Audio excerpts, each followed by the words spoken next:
This conference will now be recorded. जी अस्सलाम वालेकुम। अच्छा मुझे ये बताएं कि अब तक आपने क्या क्या कुछ समझा है और आपको क्या लगता है कि आप किस किस चीज़ को समझने में या सीखने में आपको परेशानी हो रही है। साइंस तो ऑलमोस्ट क्लियर है, मतलब साइंस डिटेक्ट कर लेता हूँ ठीक से। लेकिन इसमें प्रॉब्लम ये आ रहा है कि बैलेंस एरिया को डिटेक्ट करने में इशू आता है। ट्रेड एंट्री कहाँ पर मुझे लेनी चाहिए, कहाँ पर नहीं, उसमें प्रॉब्लम आ रहा है।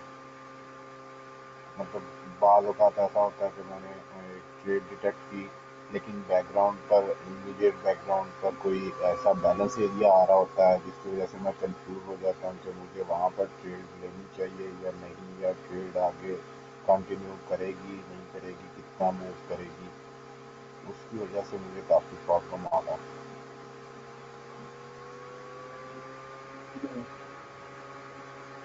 आपके पीछे शोर एक तो बहुत ज़्यादा है, दूसरा आपकी आवाज़ कम आ रही है। नेक्स्ट पर करेंगे, अभी फिलहाल आप माइक पे बोलें।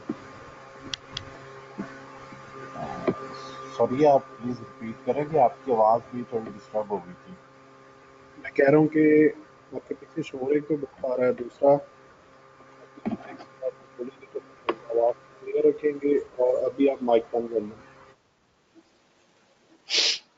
अच्छा, आपने ये पूछा है कि बैलेंस एरिया का आपको ठीक से आइडेंटिफिकेशन नहीं हो रही और आपको ये मालूम नहीं पड़ रहा है कि कहाँ से एंट्री लें, कहाँ पे एग्जिट करें या प्राइस कितना ट्रेवल करेगी। ठीक है, ऐसा ही है ना। जी ऐसा ही है। देखें, सबसे पहली बात तो ये है कि जो बैलेंस एरिया होता है ना, बैलेंस एरिया बैलेंस एरिया एक रेंज को कहते हैं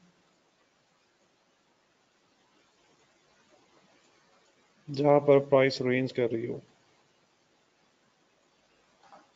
ओके, जिस एरिया में लाइक ऐसे प्राइस मूव की और ऐसे ऐसे ऐसे ऐसे कुछ स्पाइक ऊपर जा सकता है, फिर ऐसे आ सकता है, कुछ स्पाइक नीचे जा सकता है और फिर stable in this balance area.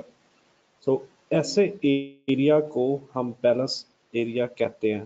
ठीक है, ऐसे एरिया के अंदर एक्चुअली हो क्या रहा होता है, हम इसको ऐसे ड्रॉ करते हैं बैलेंस एरिया को कि इन हाइज को और इन लोज को लेते हैं। ठीक है, अच्छा, इन बैलेंस एरियाज के अंदर एक्चुअली क्या हो रहा होता है सप्लाई और डिमांड दोनों की जो फोर्सेस हैं वो इक्वल रहती हैं, या हम ये कह सकते हैं कि जो शॉर्टर टर्म ट्रेडर है, जो शॉर्ट टाइम फ्रेम ट्रेडर है, या ऐसा ट्रेडर जो मार्केट में बहुत थोड़े टाइम के लिए आता है और थोड़ी सी मूवमेंट करवा के बाहर निकल जाता है, तो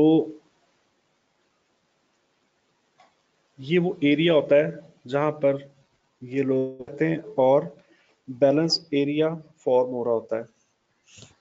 तो ऐसी रेंज आपको जहाँ पर भी मिले उसको हम एक बैलेंस एरिया कहते हैं।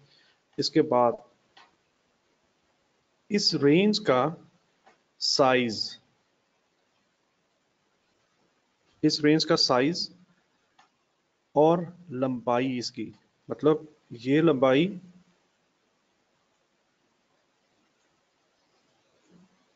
और इस तरह का साइज जिस भी आप टाइम फ्रेम के अंदर इस वक्त बैठे हुए हैं, लाइक ये M15 का चार्ट है। ठीक है, M15 के चार्ट के अंदर आपको मुख्तलिफ जगह पर बैलेंस एरियाज नजर आ रहे होते हैं। तो आपने क्या करना है, उन बैलेंस एरियाज का साइज और लंबाई ये नोट करनी है। इस तरह से, जैसे ये 3 बॉक्स लगाए मैंने, आपने उन तीनों को बॉक्स लगा लेने। ठीक है, बॉक्स लगाने के बाद आपको एक, आप डिटरमाइन कर लोगे कि इनका साइज और लंबाई कितनी है। उसके अंदर आपको मल्टीपल साइज के बैलेंस एरियाज मिलेंगे। कुछ की लंबाई ज्यादा हो सकती है, और ये इस तरह का जो साइज मैं कह रहा हूँ, इसकी हाइट जो कह रहा हूँ, ये कम हो सकती है। कुछ की हाइट ज्यादा हो सकती है और लंबाई कम हो सकती है। तो कुल मिला के अगर हम अज्यूम कर लें कि फर्ज करते हैं कि ये जो बैलेंस एरिया है, अगर मैं अज्यूम कर लूँ कि इसकी ताकत, मैं अपने जहन में सोच लूँ कि 60 है, मैं इसको एक नंबर दे देता हूँ। देखिए हो क्या रहा होता है इन बैलेंस एरियाज के अंदर। इन बैलेंस एरियाज के अंदर ताकत जमा हो रही होती है। इन बैलेंस एरियाज के अंदर जो लॉन्गर टर्म ट्रेडर है, वो अपनी फोर्सेस को इकट्ठा कर रहा होता है, अपनी फोर्स को दो काम कर रहा होता है, या वो एक्यूमुलेट कर रहा है। एक्यूमुलेट का मतलब है कि वो फोर्सेस को जमा कर रहा है, ओके, या वो डिस्ट्रीब्यूट कर रहा है।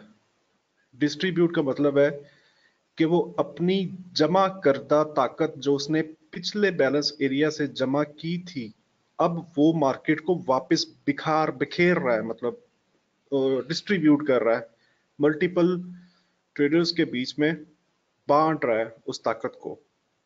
ठीक है, ये आप कॉन्सेप्ट ज़हन में रखेंगे। और लेकिन अब इन दोनों कॉन्सेप्ट्स को देखें तो एक्चुअली ये सारा खेल जो है, ये जो कुछ एक्चुअली हो रहा है, ये सब कुछ ताकत ताकत को ही जमा किया जा रहा होता है। ठीक है, तो हम बैलेंस एरिया का जो साइज होता है उसको हम एज अ ताकत के तौर पे लेंगे और अपने दिमाग में सोचते हुए एक नंबर दे देंगे उसको।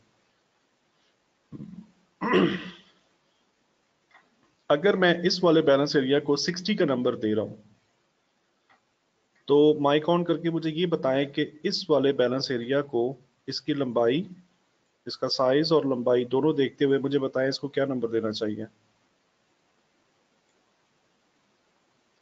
50।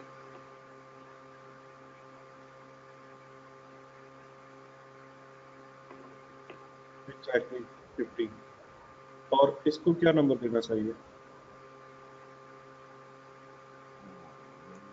60, क्योंकि इसकी लंबाई ज़्यादा है और चौड़ाई कम है। इसकी लंबाई बाकी दो की निस्बत ज़्यादा है और चौड़ाई थोड़ी कम है।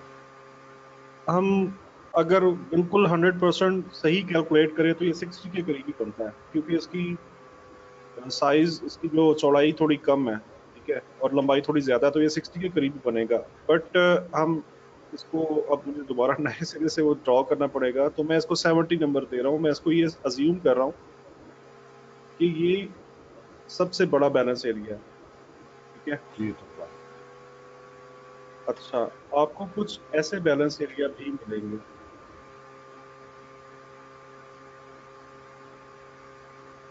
ठीक है, इस बैलेंस एरिया को क्या नंबर देंगे आप।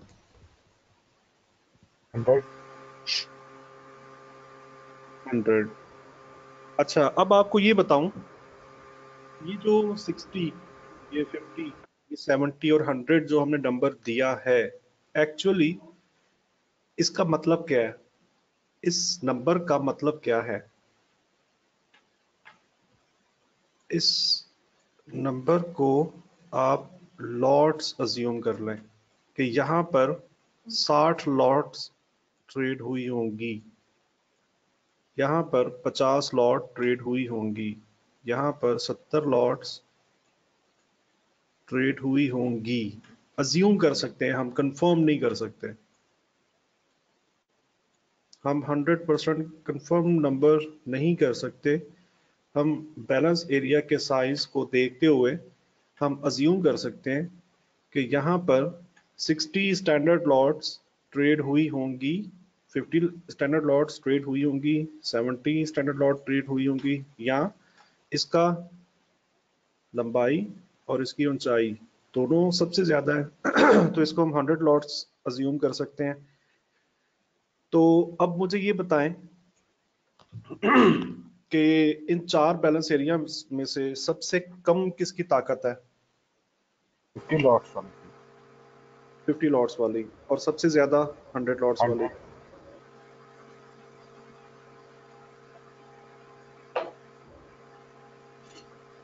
ये आपको एहतियात के तौर पे या कॉशन आपने ये करना है कि जिस टाइम फ्रेम के अंदर आप ये सब कुछ एक्टिविटी नोट कर रहे हो, इसी टाइम फ्रेम के अंदर ही ये स्टडी चलनी है। ऐसा नहीं होगा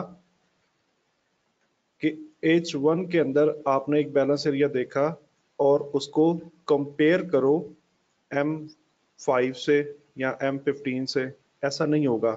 ये एक ही चार्ट पे स्विच, आई मीन आप एक ही चार्ट पे रहते हुए ये तमाम स्टडी अपनी बनाओगे। ठीक है।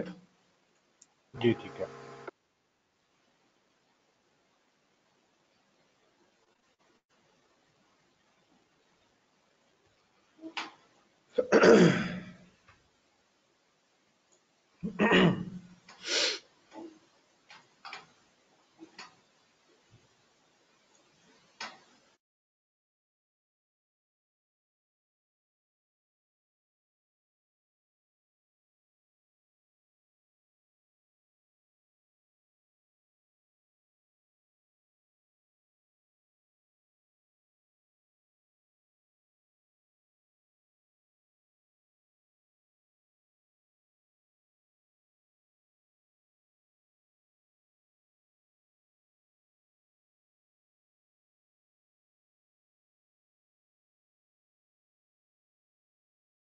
अच्छा, अब ये आप इसको अज्यूम करें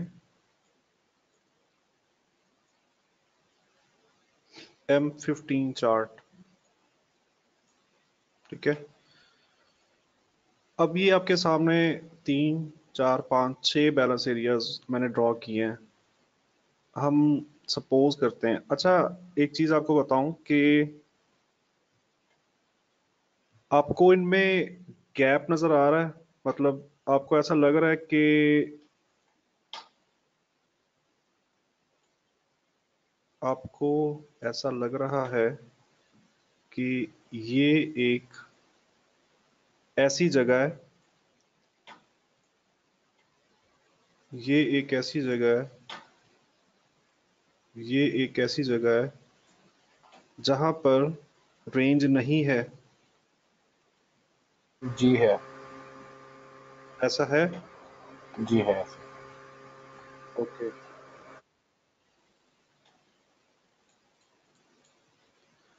अच्छा, जहां पर रेंज नहीं होती ना, जहां पर बैलेंस एरिया नहीं होता, इन बिटवीन प्राइस के रास्ते में, जहां पर रेंज ना मिले या बैलेंस एरिया ना मिले, तो प्राइस वहां पर रुकती नहीं है। ठीक है। एक ये पॉइंट आपने नोट करना है कि वहां पर प्राइस रुकती नहीं है। ठीक है। अच्छा, जी हम अज्यूम कर रहे हैं कि प्राइस ऐसे चली, इसको ब्रेक किया, लो वॉल्यूम पुल बैक दिया, और यहां पर आई, इस बैलेंस एरिया से उसका पहला टच हुआ, पहली बार टकराई इस बैलेंस एरिया से। अब मुझे ये बताएं, जहां से प्राइस चली थी और जिस बैलेंस एरिया को टच किया, तो उस बैलेंस एरिया की ताकत कम है या ज्यादा है? कम है। इस बैलेंस एरिया की बात कर रहा हूँ। हाँ जी, इस बैलेंस एरिया की ताकत पहले बैलेंस एरिया की निस्बत कम है। कम है। ठीक है। अब क्या होगा? अब ये होगा कि ये बैलेंस एरिया, चूंकि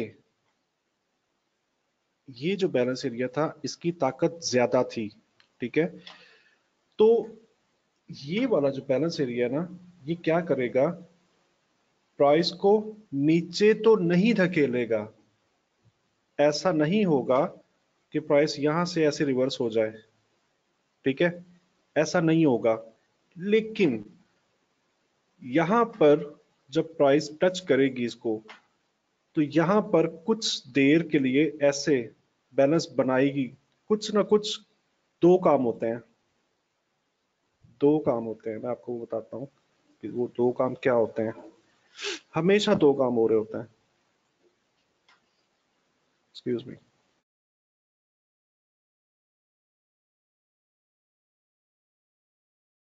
अच्छा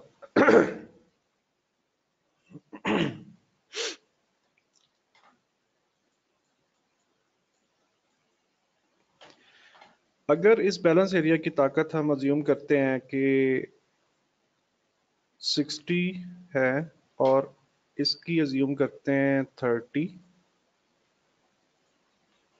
देन क्या होगा, प्राइस ऐसे ऊपर जाएगी जब इससे पहला टच करेगी।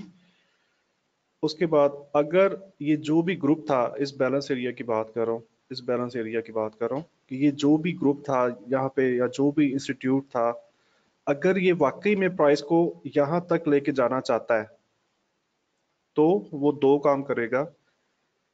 उसको भी नजर आ रहा है, जैसे हमको नजर आ रहा है, उसको भी ये चीज नजर आ रही है कि ऊपर 30 लॉट्स ऑलरेडी ट्रेडेड पड़ी हुई हैं, या उन 30 लॉट्स का जो इम्पैक्ट हो चुका है, जो इम्पैक्ट रहा है मार्केट में, वो एग्जिस्ट कर रहा है।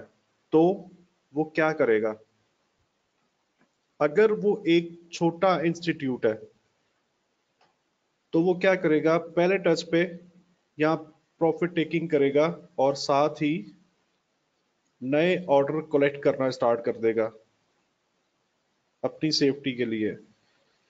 ठीक है।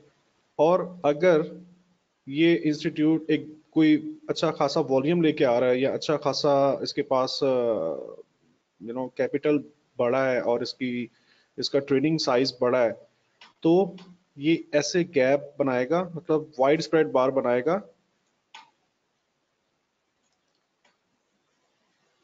इस ऐसे वाइड स्प्रेड बार बनाएगा और इस वाले बैलेंस एरिया को टच करेगा।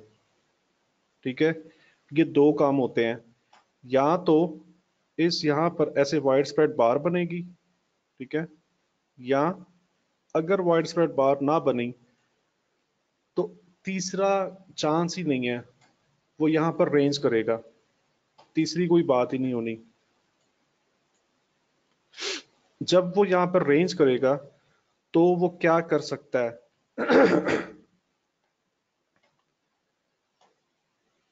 वो पॉसिबली इस एरिया से मजीद ताकत इकट्ठी कर सकता है और ज्यादा ऊपर जाने के लिए, या वो इस एरिया से अपनी प्रॉफिट टेकिंग कर सकता है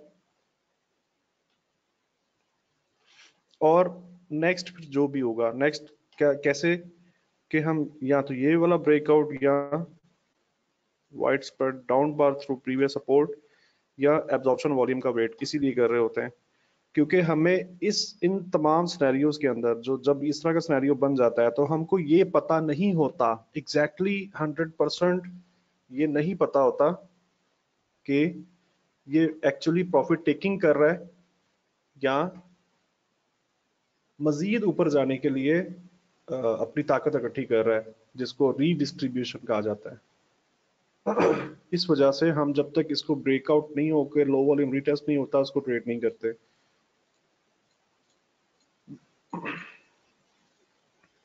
अच्छा, तो अगर प्राइस का टारगेट यहां तक है, इस प्राइस ने यहां तक जाना है, तो ये वाला जो बैलेंस एरिया है ना, ये इस प्राइस को रिवर्स नहीं करवा सकता, क्योंकि हमें ऑलरेडी पता है कि नीचे से प्राइस जो है वो काफी ताकत लेके ऊपर आ रही है। ठीक है। और थोड़ी सी रीडिस्ट्रीब्यूशन हो सकती है यहाँ पे, और उसके बाद दोबारा से इस वाले बैलेंस एरिया तक रीच होगा, दोबारा से इस वाले बैलेंस एरिया तक फ्री फॉल एरिया होगा, free free free travelling area होगा, जिसमें प्राइस ने फ्री ट्रैवल करना है। फ्री ट्रैवल क्यों करना है, क्योंकि इसके बैकग्राउंड के अंदर यहां से ये जो एरिया होगा ना, इसके अंदर आपको बैलेंस एरिया नहीं मिलेगा बैकग्राउंड के अंदर भी। जब आप चार्ट को स्क्रॉल बैक करोगे, चार्ट को हिस्ट्री में जाके देखोगे, तो M15 की बात हो रही है, तो M15 के चार्ट में आपको यहाँ इस एरिया के पीछे बैलेंस एरिया नहीं मिलेगा। ठीक है। या अगर मिल भी जाता है तो वो बहुत ज्यादा पीछे होगा, बहुत ज्यादा पीछे होगा।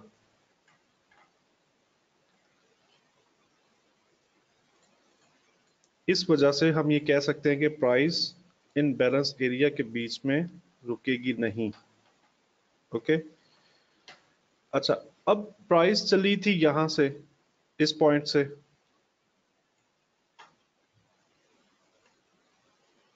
रीडिस्ट्रीब्यूशन भी कंफर्म हो गई।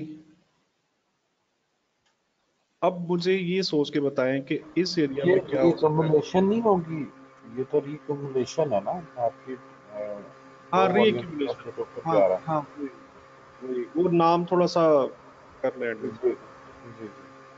बेसिक कॉन्सेप्ट पे फोकस करके अगर मैं थोड़ा सा स्लिपिज ऑफ द टंग हो भी जाती है तो आपने उसको एडजस्ट कर लेना है। तो यहाँ ऊपर मैंने अभी जो दायरा लगा है, यहाँ पर क्या हो सकता है, आप मुझे बताएं। यहाँ पर फोर्स ज़्यादा है, उसकी बैलेंस एरिया की पावर ज़्यादा है, तो यहाँ से मार्केट रिवर्स भी हो सकती है क्योंकि बहुत स्ट्रॉन्ग बैलेंस एरिया है।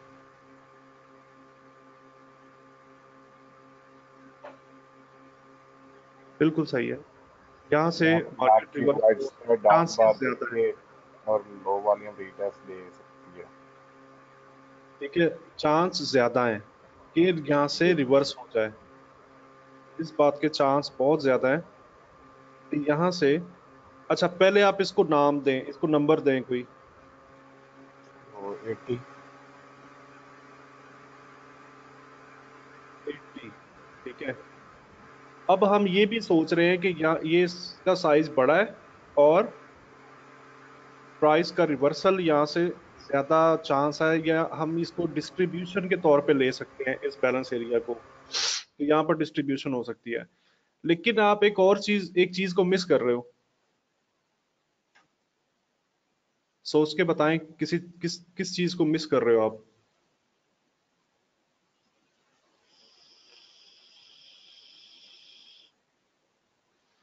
हेलो।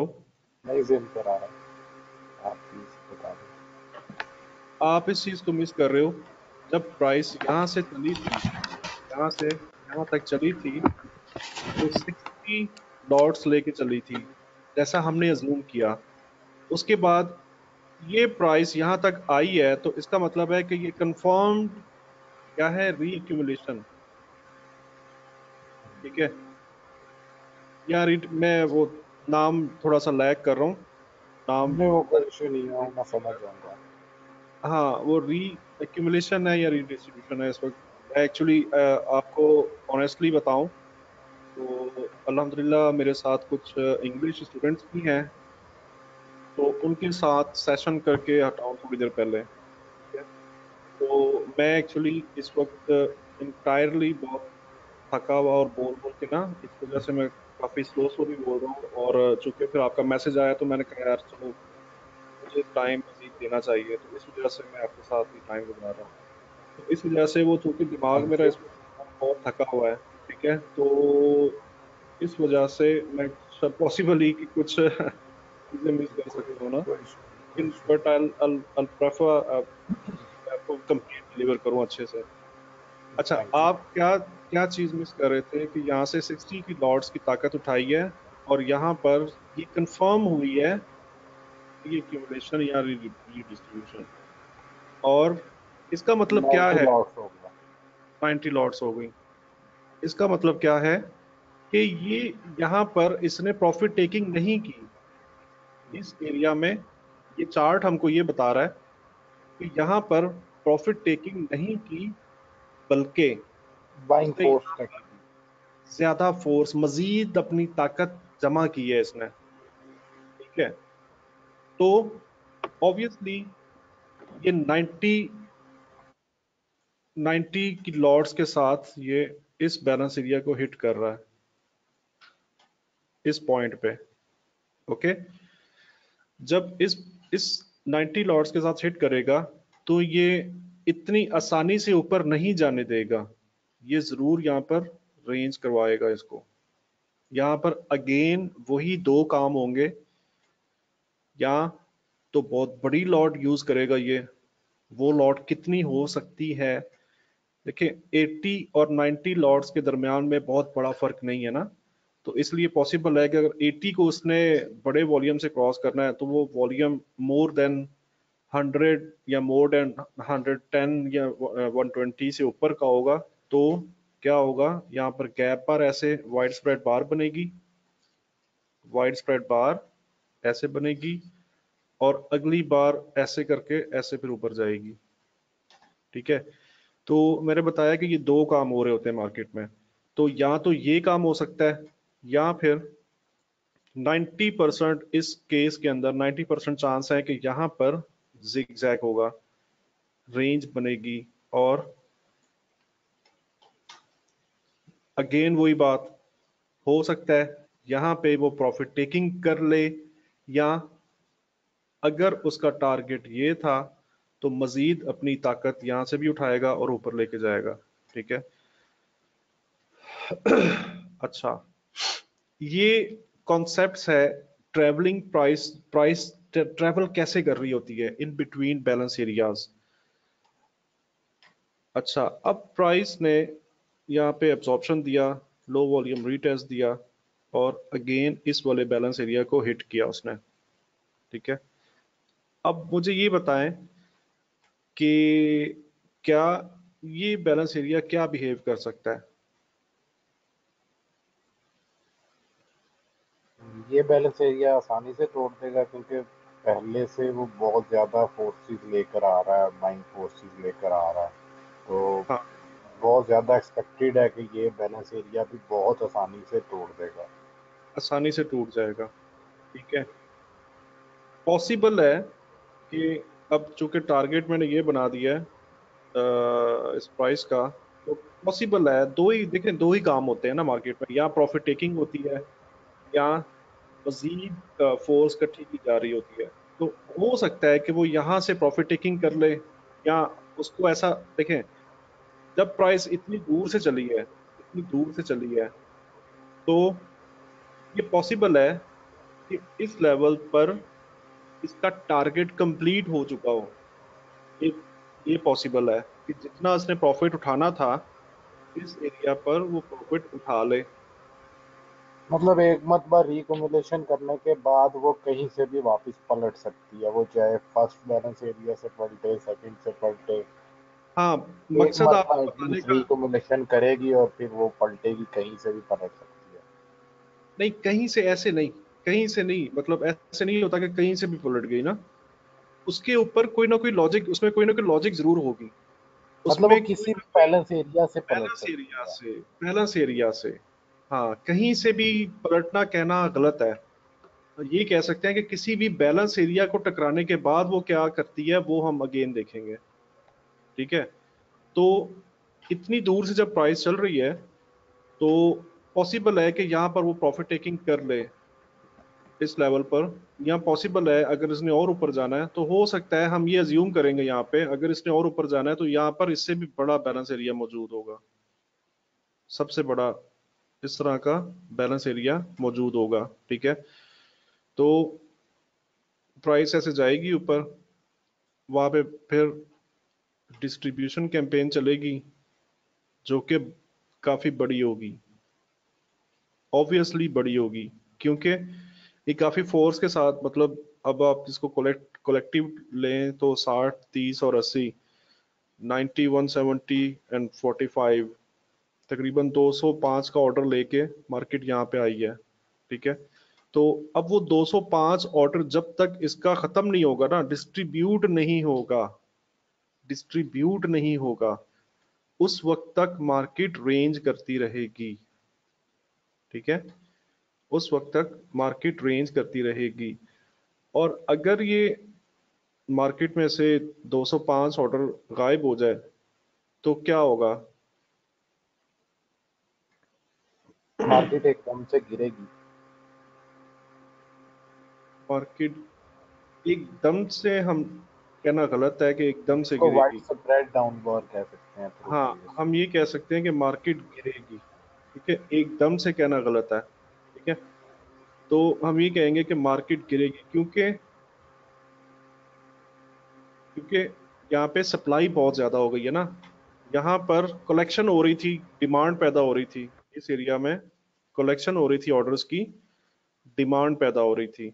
ओके, ये डिमांड एग्जीक्यूट हो गई, एडिशनल डिमांड यहाँ से ली उसने, एडिशनल डिमांड यहाँ से ली है, एडिशनल डिमांड यहाँ से ली है, और अब इतनी ये चार जगहों की डिमांडें उठा के वो यहाँ पे ला के फेंक रहा है, तो यहाँ पर क्या होगा, सप्लाई बढ़ जाएगी, सप्लाई ज़्यादा हो जाएगी इस एरिया में, और यहाँ से प्राइस गिरने के चांसेस 90% है। और अगेन इसकी ट्रैवलिंग ऐसे ही हो सकती है कि अगर ये बैलेंस एरिया इस तरह का बड़ा बने, इस तरह का बड़ा बने, तो इस बैलेंस एरिया से यहाँ पर आते हुए प्राइस इसको तोड़ जाएगी, लेकिन लेकिन इस प्राइस को ये डिस्टर्ब करेगा जरूर, इस प्राइस को एक बार ये रोकेगा जरूर।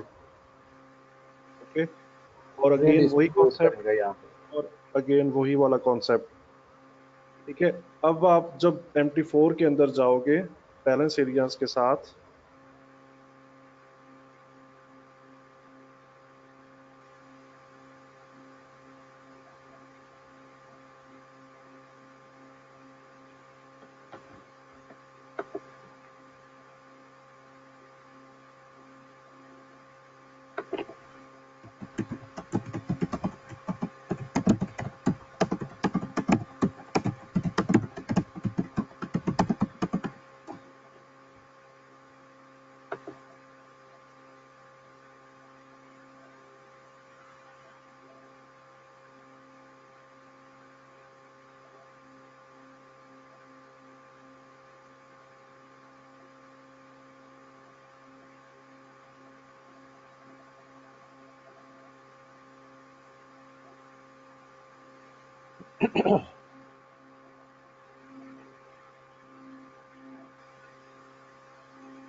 अच्छा, ये मैंने MT4 ओपन किया है आपके लिए कि आपको मजीद वेरीफाई हो जाए।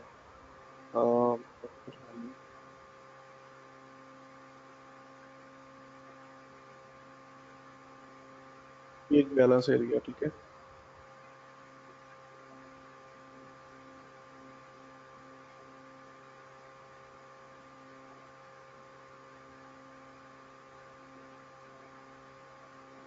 ये एक बैलेंस एरिया है, ये H1 का है, ठीक है, H1 का। अब इसी कॉन्सेप्ट को आप किसी भी टाइम फ्रेम में अप्लाई कर सकते हो।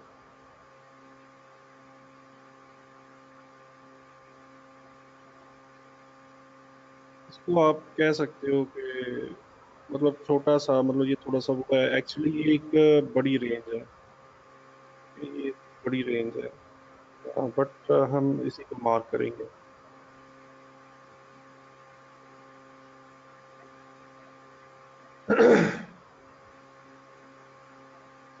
ये एक बैलेंस एरिया है,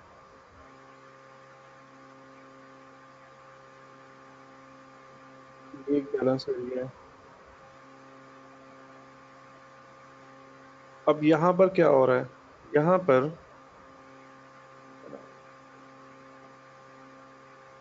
यहाँ पर बैलेंस एरिया नहीं है, लेकिन यहाँ पर प्राइस चैनलिंग कर रही है, क्या कर रही है, चैनल बना रही है, चैनल। ठीक है। वो चैनल कैसे बनाते हैं, कैसे ड्रॉ होता है, वो सब कुछ आपको आई होप पता होगा, मुझे अब दोबारा से वो जी नई मेहनत करनी जी, वो वाइकॉफ चैनल उसका पता है। हाँ, वाइकॉफ चैनल कैसे ड्रॉ होता है, वो कैसे बनता है, ये मैं आपको सिर्फ समझाने के लिए बता रहा हूँ कि यहाँ पर क्या हुआ, यहाँ पे चैनल बना हुआ है, तो इसलिए हम इसको, अच्छा, और ये देखें चैनल आगे तक रेस्पेक्ट हुआ हुआ है, ये एरिया देखें, ये एरिया माउस हिलता नजर आ रहा है आपको, जी जी। ठीक है, ये चैनल प्राइस ने बनाया, और आगे ये भी रेस्पेक्ट हो रहा है। तो ये सिर्फ आपको बताने समझाने के लिए मैंने ये इसको ओपन किया है कि आपको मैं बैलेंस एरियाज लाइव बताऊं कि जो मैंने आपको पेंट में एक्सप्लेन किया है, क्या ऐसा होता भी है या नहीं होता। ये एक परफेक्ट बैलेंस एरिया नहीं है।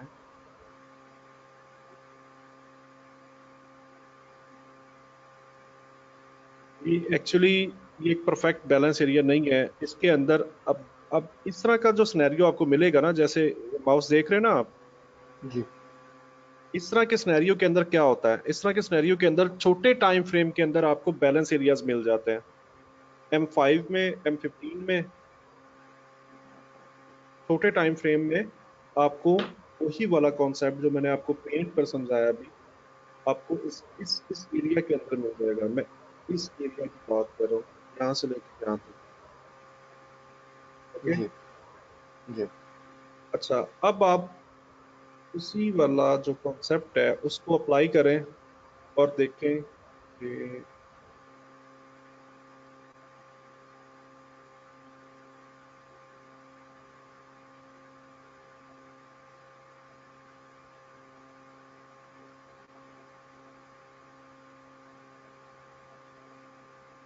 ये फ्री फॉल है, ये फ्री फॉल है, ये फ्री फॉल है, फ्री फॉल, फ्री फॉल। और अब देखें वो एग्जांपल भी मिल गई हमें। अगर मैं इस बैलेंस एरिया को एक्सटेंड कर दूं, ऐसे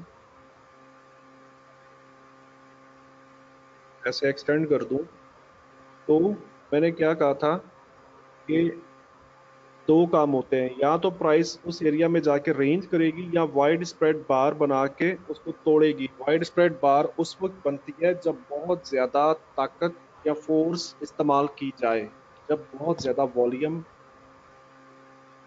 जनरेट किया जाए। तो वॉल्यूम आप देखें जी इस बार के ऊपर।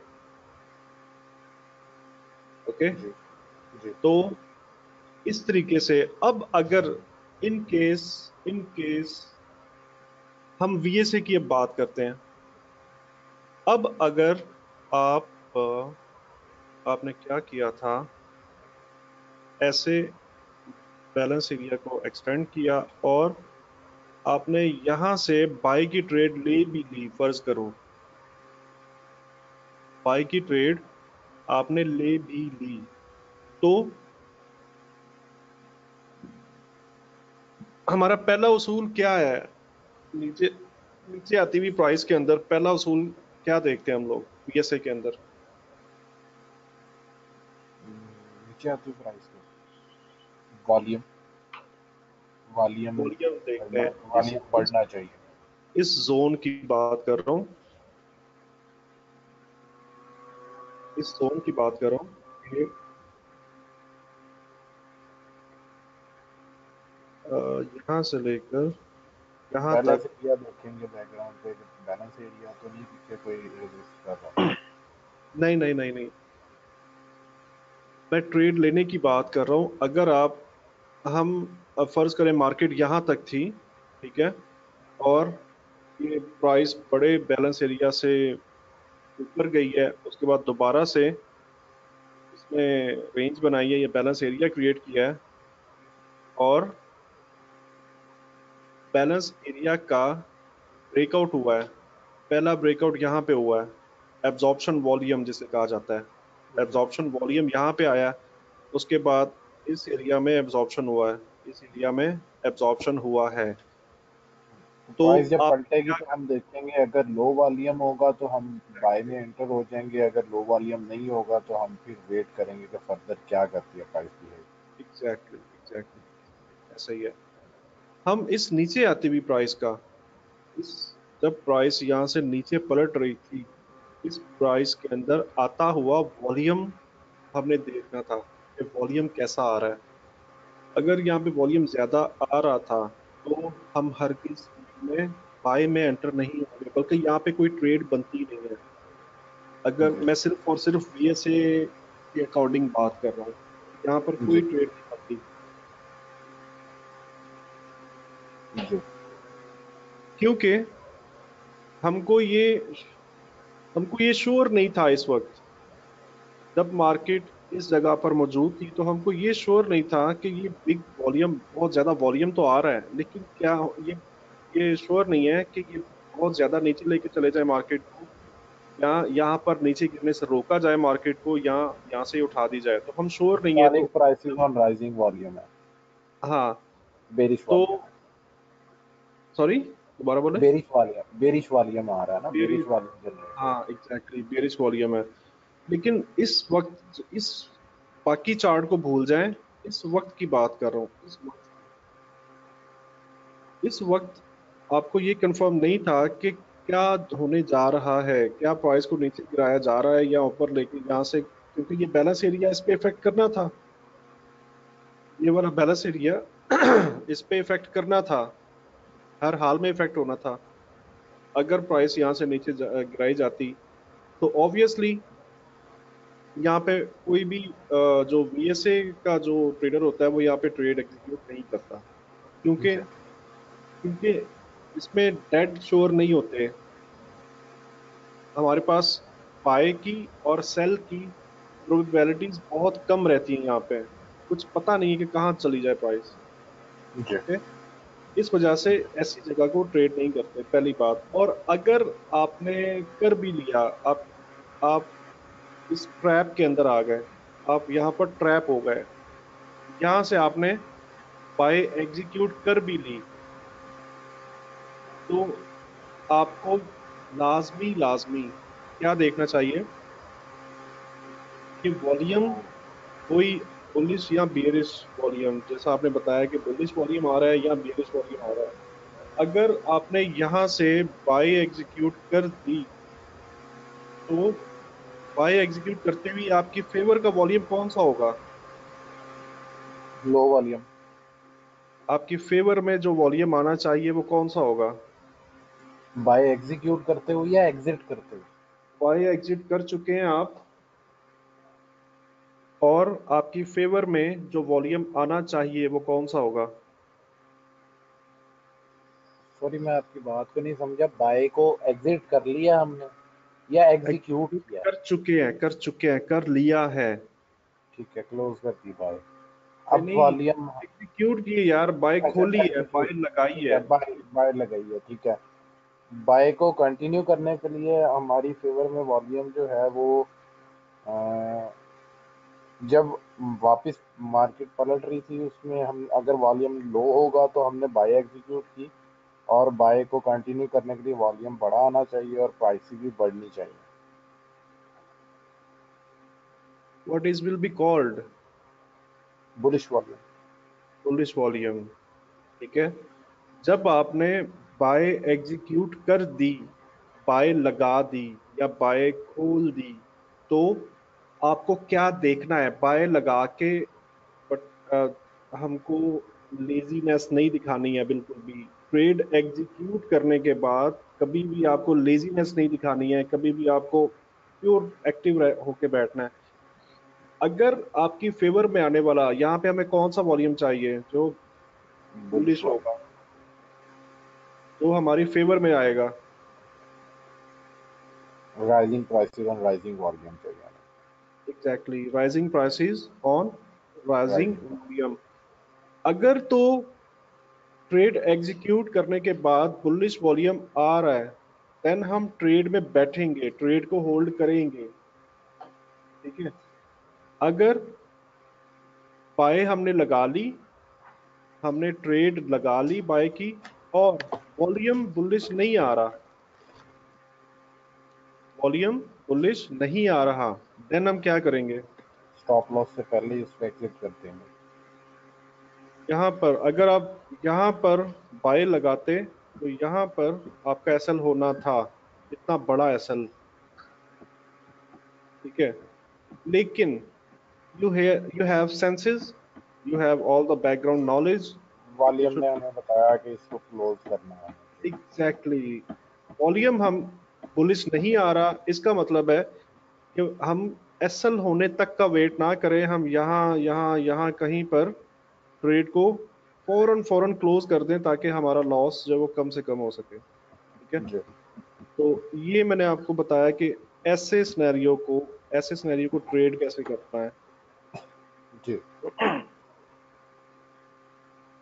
अच्छा, बैलेंस एरियाज का मैं आपको बता चुका हूँ, प्राइस ट्रेवल कैसे करती है वो बता चुका हूँ, और ट्रेड जो है किस तरह से एग्जीक्यूट करते हैं वो हम डिस्कस कर चुके हैं कि एब्जॉर्प्शन के बाद लो वॉल्यूम पुल बैक और वाइड स्प्रेड डाउन बार थ्रू प्रीवियस सपोर्ट के बाद लो वॉल्यूम पुल बैक और देन सेल एंट्री, ये हमारी एंट्रीज होती हैं। और उसके बाद मैं आपको ये बता चुका हूँ कि ट्रेड लेने के बाद किन चीज़ों का ख्याल रखा जाता है, किन चीज़ों को वॉच आउट किया जाता है ट्रेड लेने के बाद। ठीक है, क्या जी। वॉल्यूम बुलिश आ रहा है या बियरिश, या वॉल्यूम हमारी फेवर में आ रहा है या नहीं आ रहा। अगर वॉल्यूम हमारी फेवर में आ रहा है देन हम उस ट्रेड को होल्ड रखेंगे। अगर वॉल्यूम हमारी फेवर में नहीं आ रहा देन हम उस ट्रेड को होल्ड नहीं रखेंगे। ठीक है, और और ये वॉल्यूम एक की और, कंडीशन क्या, अगर लेट से हमने बाय में एंट्री ली और वॉल्यूम बुलिश था और आगे चल के कोई बैलेंस एरिया टकराता है, कोई लेवल टकराता है, तो अगर वहाँ पर स्टिल वॉल्यूम बुलिश ही आ रहा है, चाहे मार्केट वो वहाँ पर रेंज कर रही है, तो हम कंटिन्यू रख सकते हैं उसको या हमें एग्जिट करना है वहाँ पे? हाँ वॉल्यूम आपकी फेवर में है ना तो आप कंटिन्यू रखेंगे। ठीक है, अगर वॉल्यूम में कोई गड़बड़ नजर आई तो फिर हम उसको एग्जिट कर लेंगे, एग्जैक्टली फिर exactly. वेट करेंगे नेक्स्ट सिग्नल का। आप क्या करोगे, स्टार्ट करोगे डे 1 से, स्विच करोगे H4 पे, फिर स्विच करोगे H1 पे, फिर स्विच करोगे M30 एंड देन M15। इन तमाम चार्ट्स के अंदर आप वॉल्यूम को रीड करोगे। ट्रेड को एग्जीक्यूट करने से पहले आपको ये वर्क करना है। बुलिश वॉल्यूम और बियरिश वॉल्यूम आपको पता है क्या है, तो वो आपको हिस्ट्री बता रही होगी। और एक और बात, आपको वॉइस वेव जो है ना वो भी बता रहा होता जी। है। बाइंग सेलिंग प्रेशर बता रहा होता हाँ, supply and demand, voice wave को हम जो लेते हैं वो सप्लाई एंड डिमांड के सेंस में लेते हैं। है जी।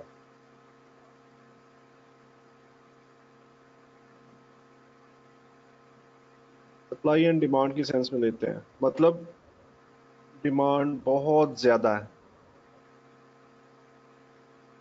इट मींस मार्केट का नीचे आने का इतना वो नहीं है, मतलब बहुत बड़े चांस नहीं है कि मार्केट नीचे आएगी। 99% मुझे शक है कि यहाँ पर कोई ना कोई फंडामेंटल था। 99%।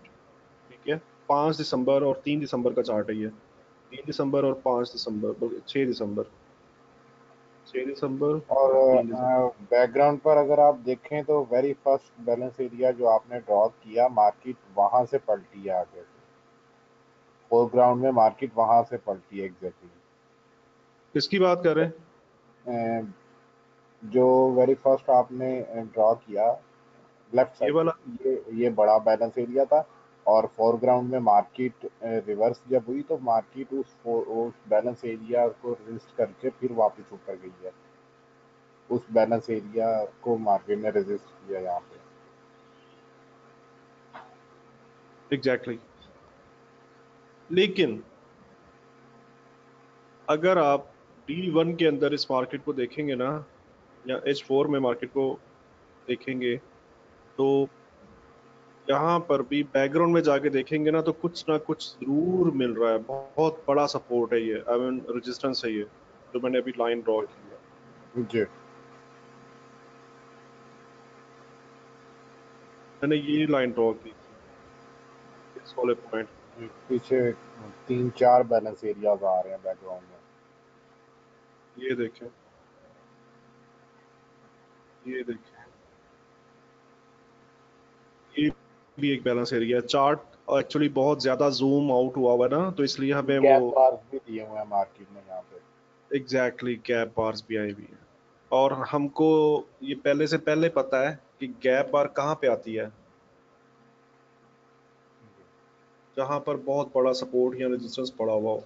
और ये जी। H1 के चार्ट के ऊपर हम बात कर रहे हैं, तो ये जो सपोर्ट रेजिस्टेंस है ये अच्छा विजिबल रहेगा पॉसिबली V1 में या वीकली 1 में, ये सबसे ज्यादा विजिबल रहेगा। ठीक है, जी तो इसलिए आपको ट्रेड को एग्जीक्यूट करने से पहले ये स्टडी करनी है, वीकली 1, डेली 1, इनके सपोर्ट और रेजिस्टेंस लेवल लाजमी लेने हैं, और बैलेंस एरिया भी मार्क करने हैं जी इनके। जैसे मैंने आपको ये अभी बॉक्सेस लगा के दिखाए हैं, ये बैलेंस एरियाज कैसे मार्क किए जाते हैं, जी तो इस तरह से आपको बैलेंस एरियाज भी मार्क करने हैं। जब आपको ये सब कुछ, आप ये होमवर्क करोगे ट्रेड एग्जीक्यूट करने से पहले, तो आपको ये पहले से पहले ही पता होगा कि यार ये फ्री फ्लोट एरिया है, फ्री फ्लोट मार्केट कितना एरिया, ट्रैवल कर सकती है। हाँ कितना ट्रेवल कर सकती है, कितना पोटेंशियल है प्राइस के चलने में। अब देखो एक एक ये लेवल है, ये लेवल नजर आ रहा है, जी और एग्जैक्टली ये सेम बैलेंस एरिया देखो यहाँ पे बन इसके इसके ऊपर फॉर्म हुआ हुआ है। जी और जब प्राइस यहाँ से चली थी, बहुत बारीक हो चुका है, आपको सही नजर आ रहा है ना। जी जी आ रहा नजर। जब प्राइस यहाँ से ऊपर गई थी ना, तो पहला स्टॉप इसका यहाँ पे था।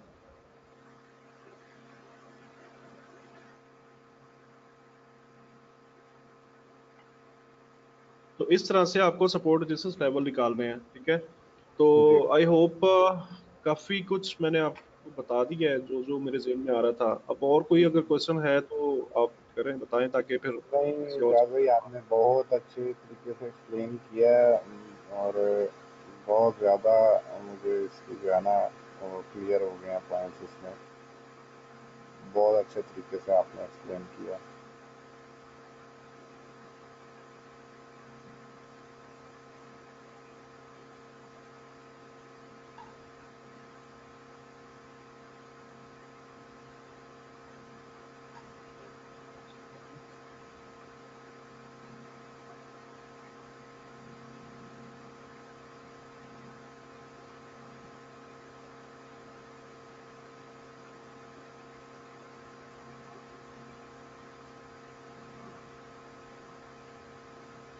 देखो अब यहाँ पर बैलेंस एरिया तो नहीं है, लेकिन क्या है, बैलेंस एरिया नहीं है तो क्या है, अभी मैंने बताया आपको। Support and resistance.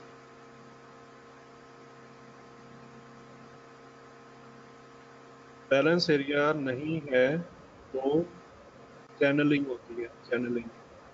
जी जान।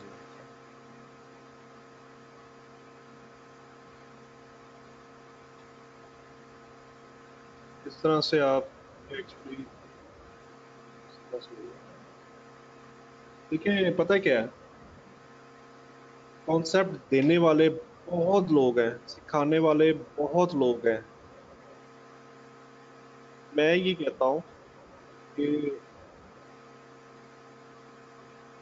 रिसोर्सेज बहुत ज्यादा है। इस वक्त 2019 का एंड हो रहा है, और मार्केट के अंदर इस वक्त रिसोर्सेज बहुत ज्यादा है, बहुत ज्यादा। जी मल्टीपल वेज के अंदर आप इंफॉर्मेशन गैदर कर सकते हो, और जिस तरह से इंफॉर्मेशन अभी आज के दौर में या आगे आने वाले 2020 के अंदर जो इंफॉर्मेशन मार्केट में मिल रही होगी, वो इंफॉर्मेशन बहुत इजी टू एक्सेस होगी। जी तो लेकिन सिखाने वाले बहुत ज्यादा हैं, बताने वाले बहुत ज्यादा हैं, गाइड करने वाले बहुत ज्यादा हैं, मेंटोर बहुत ज्यादा हैं, लेकिन जरूरत किस बात की है? क्वालिटेटिव मटेरियल और रिसोर्सेज इसकी की, क्वालिटी मटेरियल और रिसोर्सेज की। क्वालिटी मटेरियल ऑफ रिसोर्सेज, और आपके अमल करने की जरूरत है। जी जरूरत है अमल करने की। जी मैंने बताया कि इंफॉर्मेशन बहुत ज्यादा है। मैं कहता जी हूं कि जितने आजकल रोज के हिसाब से नए नए यूट्यूब चैनल बनते हैं, जितनी गूगल के अंदर ब्लॉगिंग हो रही है, इंफॉर्मेशन हर बंदा शेयर कर रहा है, लेकिन हम क्या करते हैं, हम हमारा प्रॉब्लम ये है कि हम उस किसी भी किस्म की इंफॉर्मेशन को इम्पोर्टेंस नहीं देते हैं और उसको प्रैक्टिस नहीं करते हैं, उस इंफॉर्मेशन के ऊपर अमल नहीं करते। इस वजह से हम लोग जो है वो चीज़ों को मिस कर जाते हैं। प्रैक्टिस तो मेक्स मैन परफेक्ट। हाँ, अमल करने की बात कर रहा हूँ। अमल करने पे अभी फिलहाल फोकस करें कि हम प्रैक्टिस तो करेंगे, जब अमल करेंगे तो प्रैक्टिस ही हो रही होगी ना। जी जी। तो इसलिए चीज़ों को मिस ना करें। जो चीज़ें आपको बताई जा रही हैं उसके ऊपर हत्तल इम्कान कोशिश करें कि उसी सोच के साथ, सबसे बड़ा पॉइंट जो एक लूजर या फेलियर लोग, जो नाकाम लोग हैं, वो लोग क्या करते हैं कि अपनी सोच को उसमें एंटर करते हैं। अगर मैंने आपको इस इस सोच के साथ, इन अल्फाज के साथ एक चीज बताई है, तो आपने उसी अल्फाज के उसमें रहते हुए सोचना है उसको। अगर आप अपनी सोच का अंदाज चेंज करेंगे तो चीजें मिक्स हो जाएंगी। ये एक ह्यूमन साइकोलॉजी है। जी ओके, ये एक ह्यूमन साइकोलॉजी है। ठीक है, जी जी। ऐसा होता ही होता है, नो चांस कि ऐसा ना हो। तो इस वजह से इंफॉर्मेशन आपको मिल रही है और मिलती रहेगी आगे भी। आपने क्या करना है, इस इंफॉर्मेशन के साथ कुछ टाइम प्रैक्टिकल करना है। फॉरेक्स या स्टॉक्स या फ्यूचर मार्केट्स, ये इतना छोटा नॉलेज नहीं है जो एक दो महीने, खैर कर सकते हैं, एक दो महीने में, मेहनत के ऊपर डिपेंड करता है। बट अगर ये कहा जाए कि एक हफ्ते के अंदर आ जाए हमें ये काम, तो ऐसा पॉसिबल नहीं है, क्योंकि ये बहुत बड़ा सब्जेक्ट है। जी एक बहुत बड़ा सब्जेक्ट है। बिल्कुल सेम लाइक जैसे कोई डॉक्टर बन रहा होता है, या सेम लाइक जैसे कोई इंजीनियरिंग कर रहा होता है, या पीएचडी कर रहे होते हैं। तो इस वजह से इन कॉन्सेप्ट्स के साथ प्रैक्टिस करें और इनको अप्लाई करके देखें।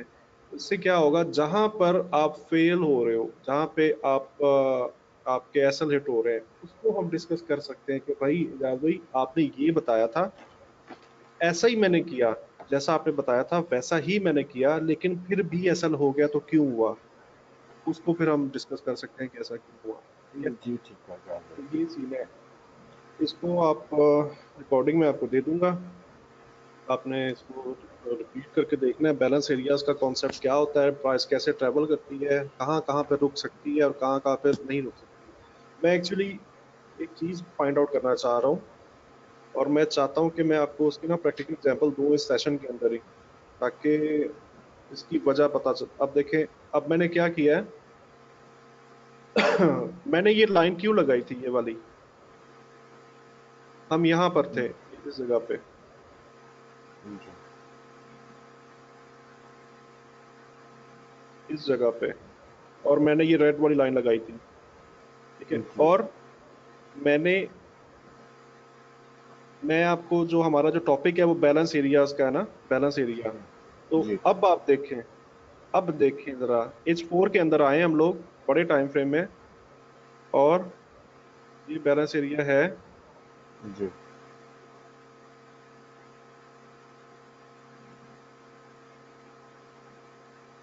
खैर ये चले छोटा सा है, ये एक बड़ा बैलेंस एरिया है, काफी बड़ा, ये वाला और ये वाला बड़े बैलेंस एरियाज हैं। जी ओके, इस बैलेंस एरिया से ये प्राइस जब इस पॉइंट पर इस बैलेंस एरिया से टकराई है, तो रिवर्सल हुआ है। अब देखें, अब वही वाला नॉलेज देखें। यहाँ तक बैलेंस एरिया छोटा था बहुत। जी मैं थोड़ा जूम इन करता हूँ ताकि आपको, और मैं ये चाहता हूँ कि ये टाइम जो हमारा और मेरा और आपका गुजर रहा है ना, इसके अंदर ज्यादा से ज्यादा आपको रिजल्ट मिले, या ज्यादा से ज्यादा मैं आपको कन्वे कर दूं, ताकि आप दोबारा इस प्रॉब्लम में ना फंसे, इस चीज, इसमें आप इशू ना हो आपको। जी थैंक यू। ये ये एक बैलेंस एरिया था, ये बैलेंस एरिया था या नहीं था? जी था। था। जी ये बैलेंस एरिया था या नहीं था? जी था, बहुत ज़्यादा पावरफुल बैलेंस एरिया था।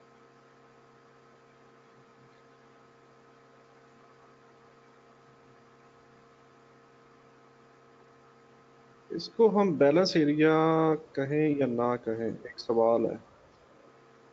अगर हम इसको बैलेंस एरिया कहना भी चाहते हैं ना, तो ये बैलेंस एरिया यहाँ से स्टार्ट होता है और यहाँ पर एंड होता है, बट ये परफेक्ट बैलेंस एरिया नहीं है। इसको प्रॉफिट टेकिंग कह सकते हैं। हाँ, ये परफेक्ट बैलेंस एरिया नहीं है, ठीक है। लेकिन फर्ज कर लो अगर हम इसको कह भी दें बैलेंस एरिया, तो भी इन दोनों बैलेंस एरिया का साइज मिला के भी इसके मुकाबले में बड़ा नहीं है। ऐसा जी है या नहीं? जी, ऐसा है। इन दोनों बैलेंस एरियाज को भी मिला दें तो भी उस पीछे वाले बैलेंस एरिया के साइज से इन दोनों का साइज बड़ा नहीं बनता। इस वजह से आपको पेंट के ऊपर जो चीजें ड्रॉ करके दे रहा था, अब वो मैंने आपको प्रैक्टिकली एंट्री कोड पे दिखा दी है। जी इस वजह से प्राइस यहाँ तक रीच हुई, ऐसे ऊपर आई, यहाँ पे अगेन प्रॉफिट टेकिंग हुई या रिक्यूमुलेशन हुई, वॉट कुछ भी। इसके बाद यहाँ पर रिलीज किया, और फर्स्ट टच, पहला टच मैंने पिछले पीछे भी ये अल्फाज मैं दोहरा चुका हूँ जब हम पेंट के ऊपर ड्रॉ कर रहे थे।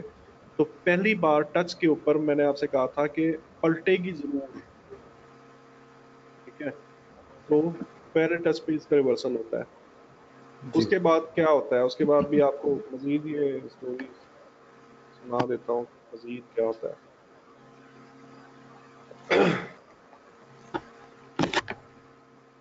बोर तो नहीं हो रहे आप? नहीं नहीं, बोर्ड क्यों होना है, इतना अच्छा आप एक्सप्लेन कर रहे हैं और अच्छे से पॉइंट्स क्लियर हो रहे हैं। समझ ना लग रही हो तो इंसान बोर होता है। बहुत अच्छे से आप माशाल्लाह सारा एक्सप्लेन कर रहे हैं।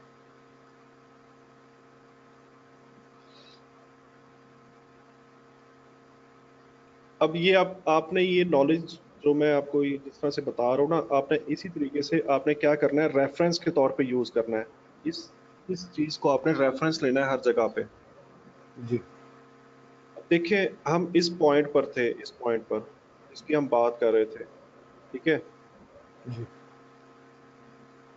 अच्छा, उसके बाद क्या हुआ, ये वॉल्यूम आया इस वाली बार पे, ओके। जी उसके बाद वॉल्यूम, वॉल्यूम देखें, जी।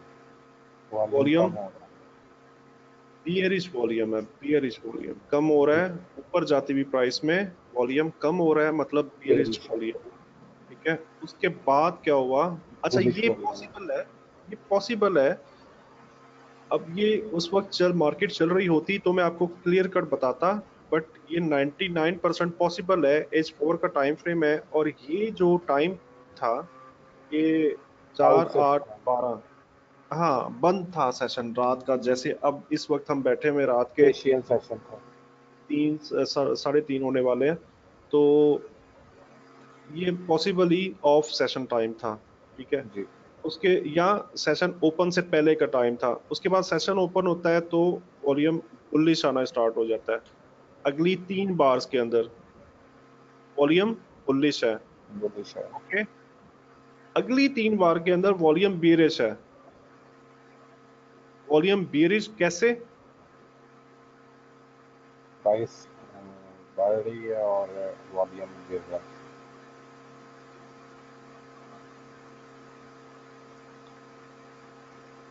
पॉइंट को नोट कीजिएगा, पॉइंट को नोट कीजिएगा।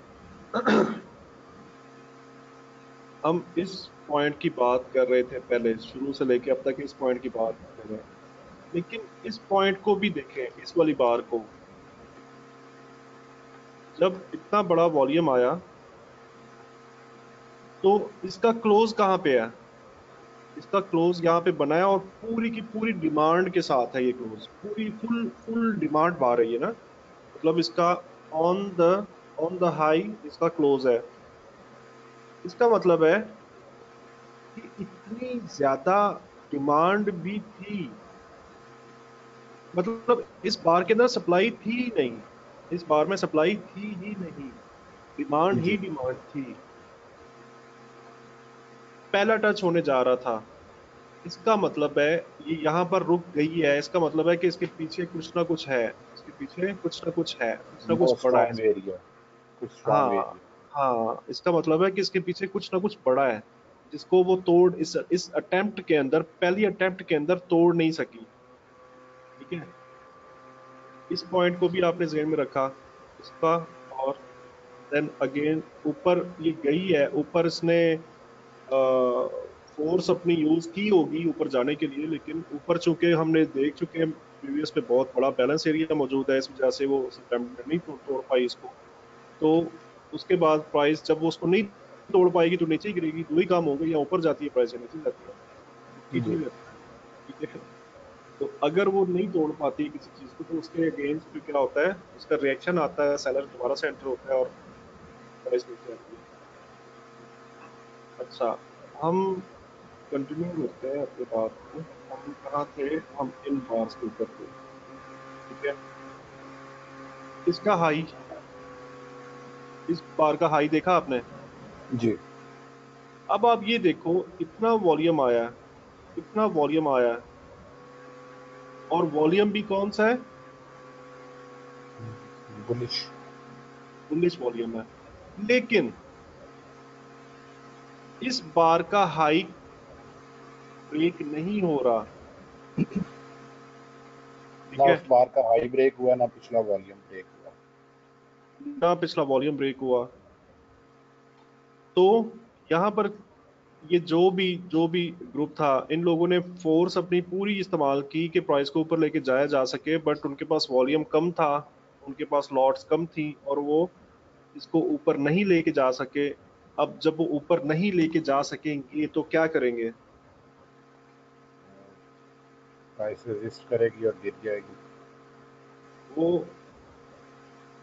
प्रॉफिट टेकिंग करेंगे। जब उनको ऐसा फील हो जाएगा कि हम नहीं लेके जा सकते, तो वो 100% प्रॉफिट टेकिंग करेंगे कि हम इतना ही लेके, जितना आ रहा है उतना लेके हम निकल जाए मार्केट से। डिस्ट्रीब्यूट करते हैं। सही है।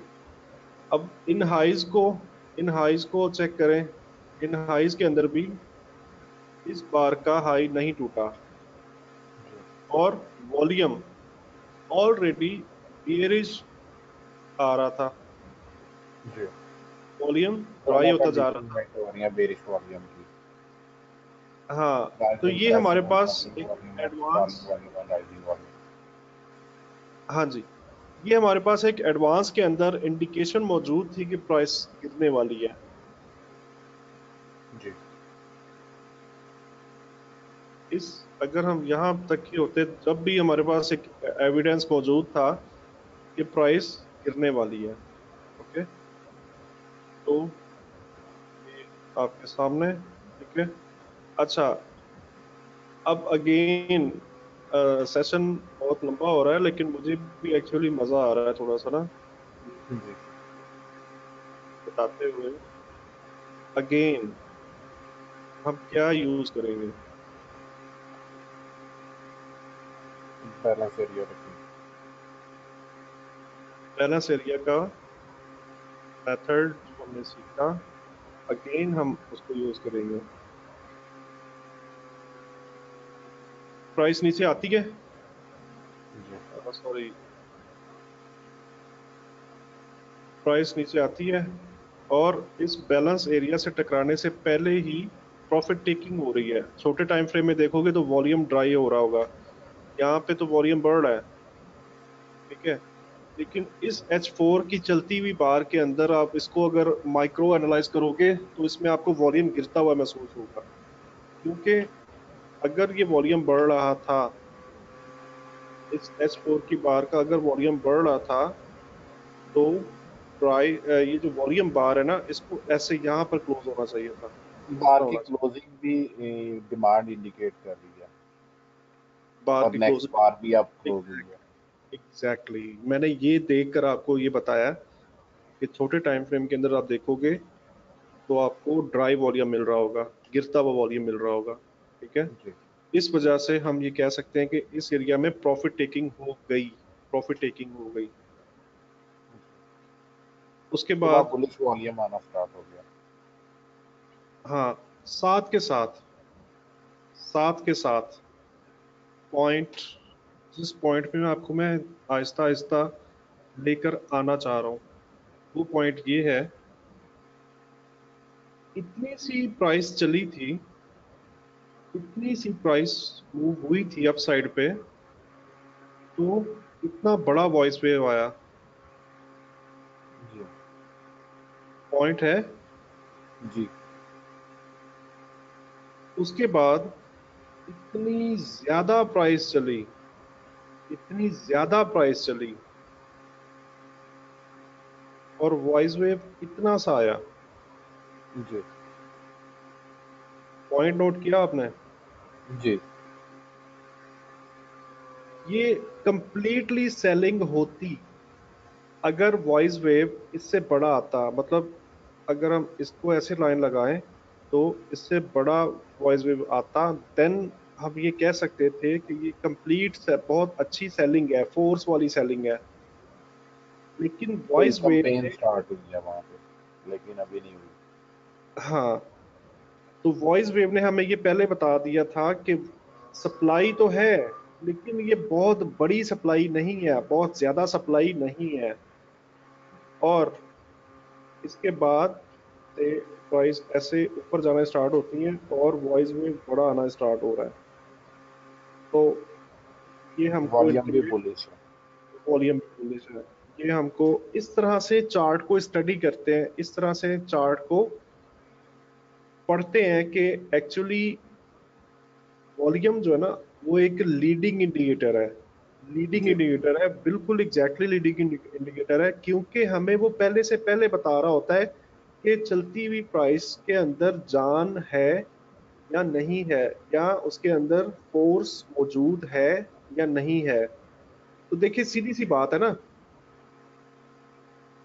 अगर 5 साल का बच्चा, उसको आप 1 मन वजन उठाने को बोलोगे, तो कौन ये कह सकता है कि ये उठा लेगा? कोई कह सकता है कि 5 साल का बच्चा 1 मन का वजन उठा लेगा? नहीं कोई कह सकता है ऐसे? नहीं नहीं कह सकता, क्योंकि हमें पहले ही पता है कि उसमें इतनी जान ही नहीं है।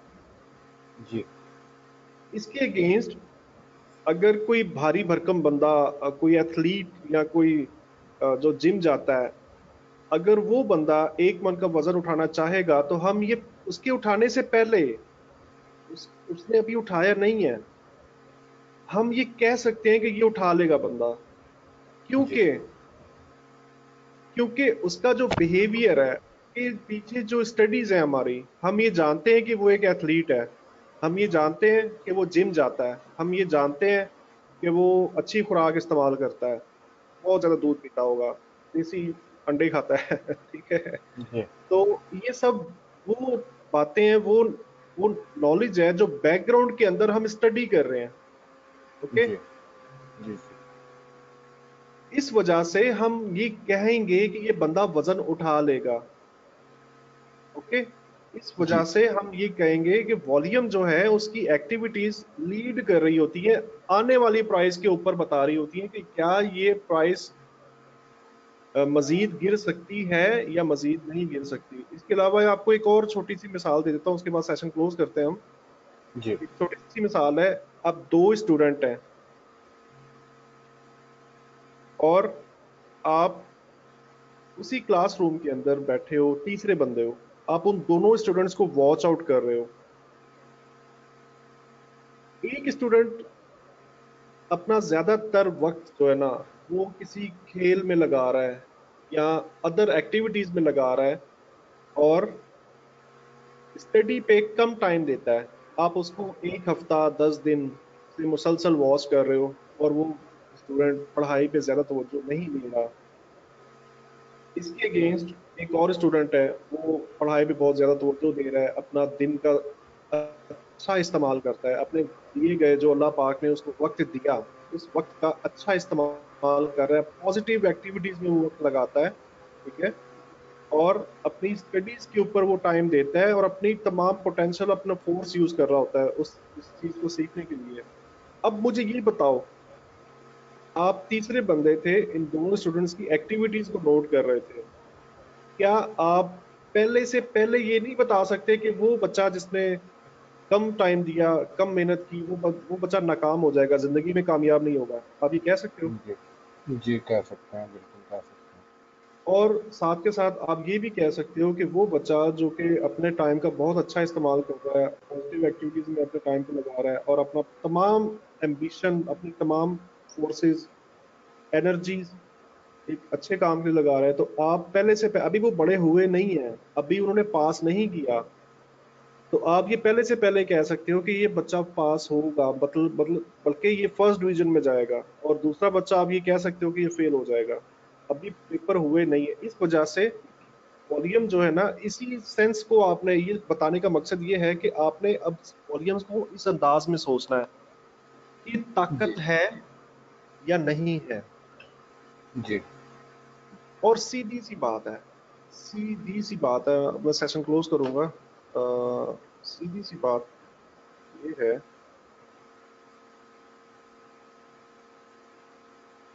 अगर ऊपर जाती हुई प्राइस के अंदर ताकत नहीं है तो क्या होगा?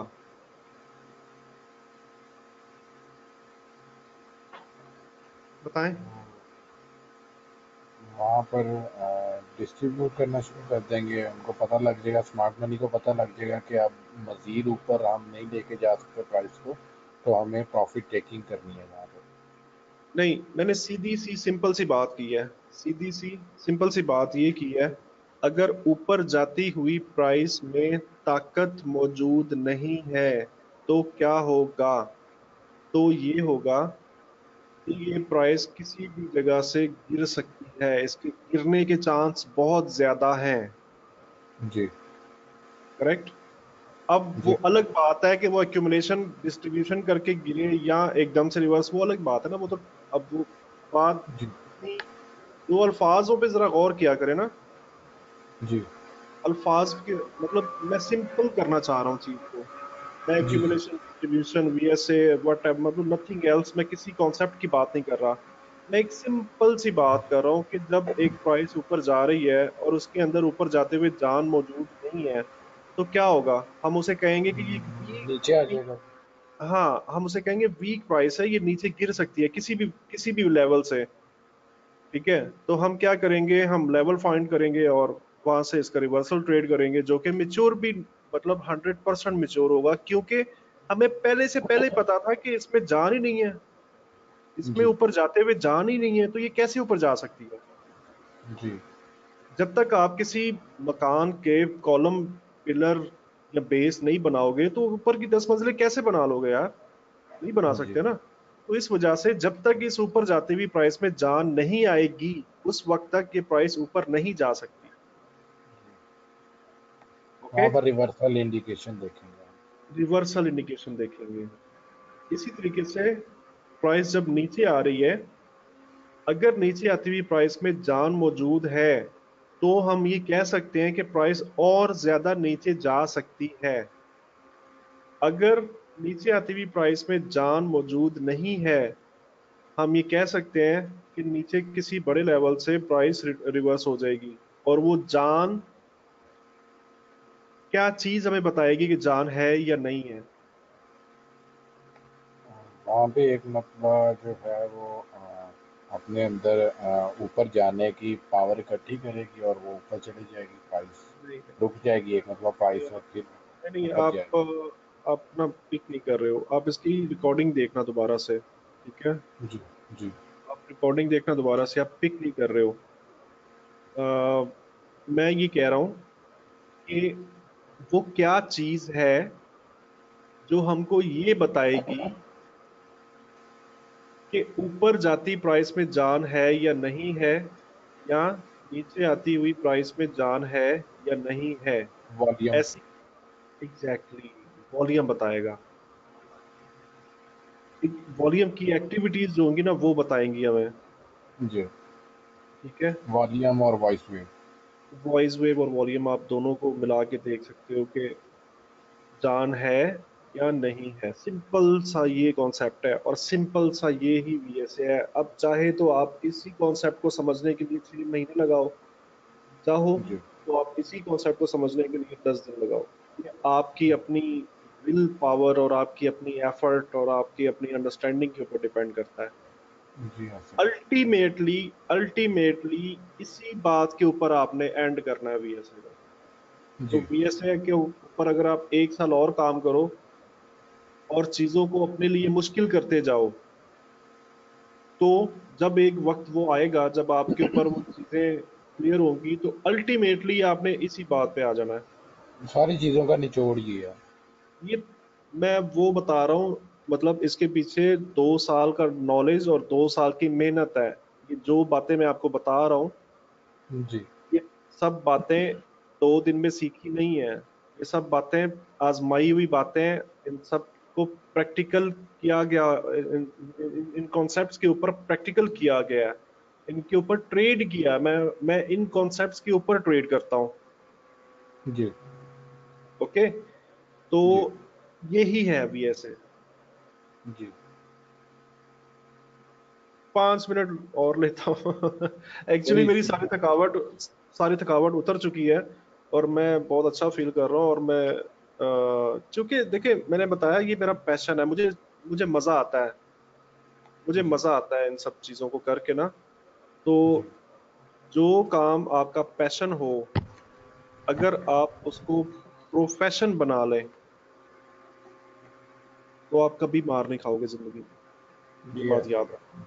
जी ऐसे ही चाहे आपको कबूतर पालने का शौक है ना, और आपको ये पता है कि मैं कबूतरों के साथ 3 दिन भी गुजारूं बगैर कुछ खाए पिए और बगैर सोए, मैं कबूतरों के साथ 3 दिन भी गुजार लूं, तो मैं थकूंगा नहीं। तो इट मीन्स वो आपका पैशन है। ठीक है, पैशन को अगर पहचानना हो ना, तो पैशन को ऐसे पहचानते हैं कि जो काम आप मुसलसल बगैर सोए बगैर खाए पिए 3 4 5 दिन आप मुसलसल करते रहें और करते हुए थकें भी ना, तो इट मीन्स वो आपका पैशन है। तो अगर उस पैशन को आप अपना प्रोफेशन बना लें, तो you can win all the world. जी ऐसे ही है। ठीक है, मैं बात क्या करने वाला था जिसके लिए मैंने 5 मिनट मांगे थे आपसे? वो प्रोफेशनल और पैशन के बीच में वो पॉइंट ही जेल से निकल गया। सिंपल, और वीएसए को सिंपल करूं मैं आपके लिए, तो वीए VSA is the only thing. आप कोई भी किसी भी किस्म का बैलेंस एरिया फाइंड आउट करो और ये फाइंड आउट करो कि प्राइस कितना ट्रेवल कर सकती है, जो मैंने बैलेंस एरिया पीछे डिस्क्राइब किया आपको। जी फॉरगेट, मतलब ये अब आप रिचर्ड डी वाइकॉफ के पास जाके अब उसको ये बात ना बोल देना कि जहाज ने ऐसा कहा था। ठीक है, ये मैं आपको अपना अपना एक वो बता रहा हूँ ना अपने एंड से। फॉरगेट जी what happen in this area. इस बात को भूल जाएं कि यहाँ पर क्या हुआ था। प्राइस नीचे से ऊपर आई थी या ऊपर से नीचे आई थी, या इसके पहले क्या था, ये कौन था, कहां से आया। Forget it, leave it.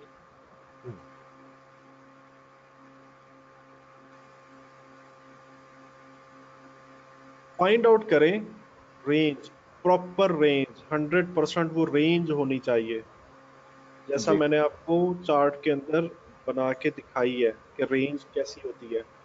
जी ऐसी रेंज तलाश कर लें।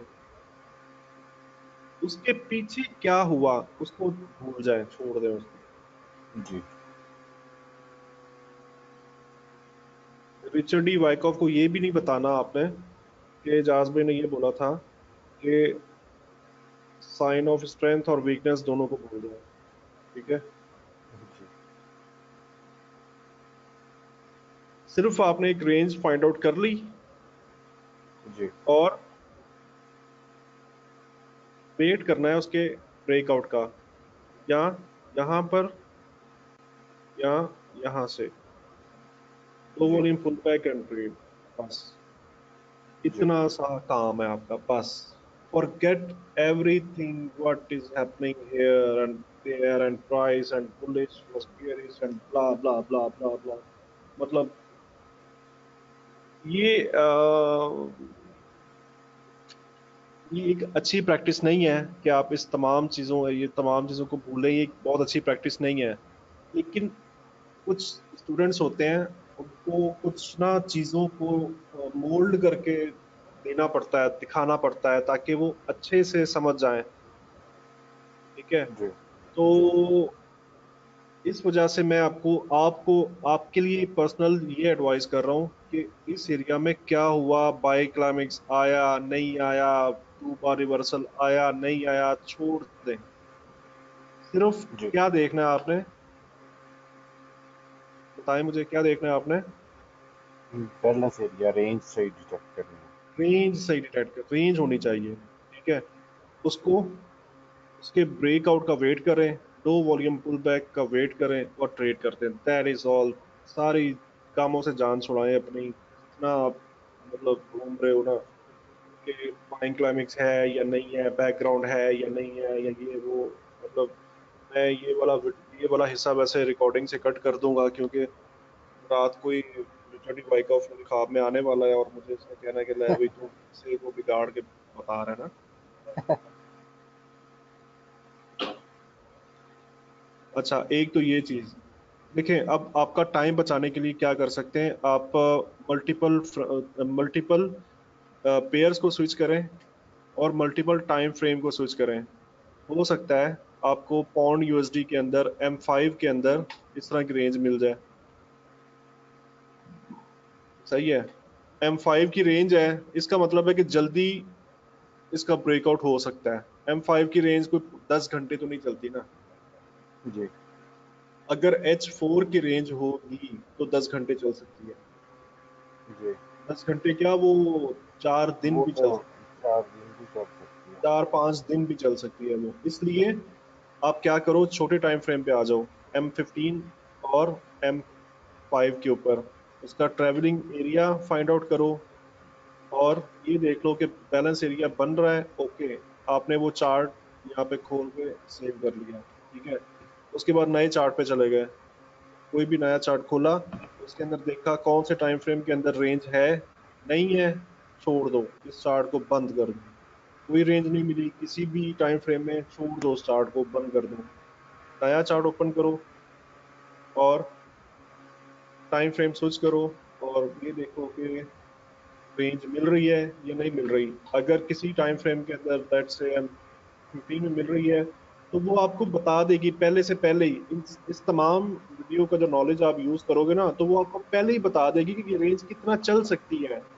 फर्ज करें कि जब आपने चार्ट देखा तो वो रेंज यहाँ तक थी, तो पिछले बैलेंस एरिया, पिछला प्राइस का जो, अब साथ ही मैंने ये कहा कि उसको भूल जाए।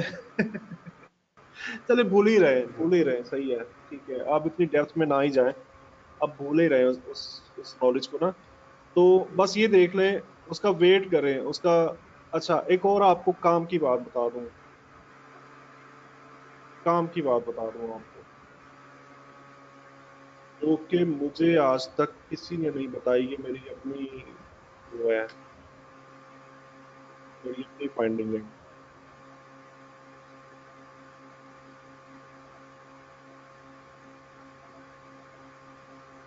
जब आपने किसी पेयर में रेंज किसी भी टाइम फ्रेम में तलाश कर ली और आपने बॉक्स लगा लिया,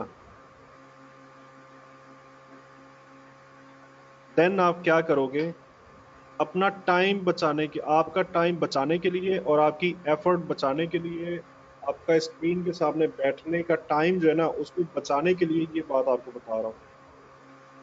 आपने ये बॉक्स लगा दिया, ठीक है। बॉक्स लगाने के बाद आपने MT4 के अंदर एक अलर्ट होती है, अलर्ट सेट, अलर्ट का कुछ जी जिक्र है ना होती है। वो, जी होती है। होती है। जी आपने एक अलर्ट यहाँ पे सेट कर दी, एक अलर्ट यहाँ पे सेट कर दी, सही है। जी और इस वाले चार्ट को मिनिमाइज कर दिया, मिनिमाइज कर दिया आपने। मतलब क्या है कि अब आपको आप ये चार्ट खोल के 2 घंटे 4 घंटे बैठने की जरूरत नहीं है। जब भी इसका ब्रेकआउट होगा, या तो ऊपर से ब्रेकआउट हो या नीचे से ब्रेकआउट हो, आपको FT4 अलर्ट दे देगा। वो जी अलर्ट आप अपने ईमेल पे मंगवा सकते हो, आप उसके ऊपर म्यूजिक लगा सकते हो, कोई टोन लगा सकते हो, वट एवर।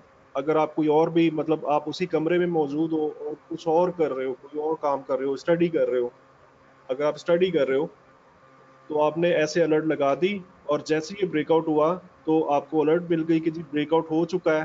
देन आपने उस अलर्ट को देखा और इस चार्ट पे स्विच किया। और इतना टाइम तो देना बनता है कि आप अलर्ट होने के बाद आप देख लो कि यार वॉल्यूम क्या है, बुलिश है या बेरिश है, लो वॉल्यूम पुल बैक का वेट किया, देन सेल। इससे जी ज्यादा बताए मैं और क्या बताऊं यार। इस तरह से मुझे आज तक किसी ने नहीं बताया, ऑनेस्टली। नहीं, यहाँ पे आपने बहुत अच्छे तरीके से एक्सप्लेन किया, और ये जो है बहुत अच्छे तरीके से जो है मुझे समझ भी आ गई है इन सारे पॉइंट्स। ठीक है ना। ये सब कुछ करने से आपका टाइम बहुत ज्यादा सेव हो जाएगा, आपकी एफर्ट बहुत बहुत कम कम रह जाएगी। जी ठीक है ना। तो अब टाइम जो है वो 3:45 हो चुके हैं, और आपको सेशन क्लोज करना चाहिए। जी जाल भाई, आपका बहुत बहुत शुक्रिया। आपने अपना कीमती टाइम दिया, बहुत ज़्यादा टाइम दिया, बहुत आपने कीमती नॉलेज दिया मुझे। बस इस तरह से अब देखिए, अब ये सब चीजों के रहते हुए क्या आप किसी इंडिकेटर के मोहताज हैं? नहीं। इवन अगर आप इस नॉलेज को बहुत अच्छे से अंडरस्टैंड कर जाएं, तो मैं कहता हूं कि आप मार्केट प्रोफाइल के भी मोहताज नहीं है। जी ठीक है ना। तो ये पावर है VSA की, ये पावर है वॉल्यूम की। ठीक है। मार्केट प्रोफाइल को आप फिर भी हम लोग यूज करेंगे, फिर भी हम लोग यूज करेंगे वो लेवल्स निकालने के लिए। जी ये वॉल्यूम बेस्ड लेवल्स हैं, पता नहीं किस लेवल से प्राइस रिटर्न करें, तो वो वॉल्यूम बेस्ड है, उनकी ऑथेंटिसिटी ज्यादा होती है, इन लेवल्स की ताकत ज्यादा होती है, इन लेवल्स की ऑथेंटिक, बहुत ज्यादा ऑथेंटिक लेवल होते हैं। इस वजह से हम लोग मार्केट प्रोफाइल को यूज करते हैं, और इसके अलावा इसके शेप्स और ये इसके अंदर और बहुत सारी इंफॉर्मेशन होती है। खैर ये वो बहुत प्राइस एडवांस की बेस्ड चीज है। होता है ना वॉल्यूम, प्राइस बेस्ड होता है वॉल्यूम। प्राइस बेस्ड वॉल्यूम होता है। ठीक है। तो वो आगे बहुत ज्यादा एडवांस की चीज है। अभी आप फिलहाल जो आपको बताया इस पे फोकस करके, इसके ऊपर प्रैक्टिस करके आप चार्ट बना के मुझे प्रेजेंट करेंगे। ठीक है। जी इंशाल्लाह मैं करूँगा इस पे, इंशाल्लाह मैं इस पे मेहनत करूँगा। Okay done. Thank you very much. जी थैंक यू जावेद, आपका भी बहुत बहुत शुक्रिया।